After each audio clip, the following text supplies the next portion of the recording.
సుధీర్, రష్మిల పెళ్లి మీడియా ముందుకు వచ్చి షాకింగ్ కామెంట్స్ చేశారట సుధీర్ తల్లి. ఇప్పుడు వీటికి సంబంధించిన విషయాలైతే ప్రస్తుతానికి సోషల్ మీడియాలో వైరల్ అవుతూ ఉన్నాయి. ఇక సుధీర్ తల్లి గురించి మనందరికీ తెలిసిందే. సుధీర్ విషయంలో ఏదైనా అడపాదడప అయింది అంటే మాత్రం అస్సలు తట్టుకోలేదు. అయితే సుధీర్ హీరో అవ్వాలని ఎప్పటినుంచో కలలు కన్న ఆ యొక్క కలను ఒకందుకు చెప్పాలంటే తన తల్లి కూడా చాలా సపోర్ట్ చేసిందని చెప్పాలి.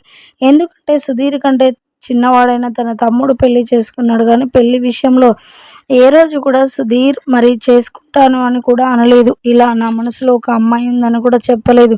నేను అనుకున్న గోల్ని ఖచ్చితంగా సాధించాలి అని చెప్పి ఏ విషయాన్ని కూడా తాను ముందు పెట్టలేదు. కానీ ఇన్ని రోజులకు తాను హీరో అయిన తర్వాత, తను అనుకున్నది సాధించిన తర్వాత తనకు నచ్చిన అమ్మాయిని పెళ్లి చేసుకోవడం నాకు చాలా ఆనందంగా ఉంది అంటూ కూడా సుధీర్ తల్లి మాట్లాడుకొచ్చినట్లుగా మీడియా ముందుకొచ్చి మాట్లాడుకొచ్చినట్లుగా తెలుస్తుంది.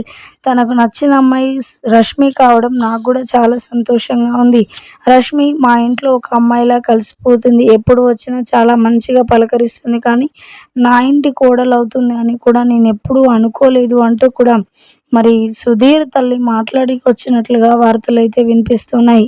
కానీ ఈ వార్తలలో ఎంత నిజం ఉందో తెలియదు. కానీ వీటికి సంబంధించిన విషయాలైతే ప్రస్తుతానికి సోషల్ మీడియాలో వైరల్ అవుతూ ఉన్నాయి.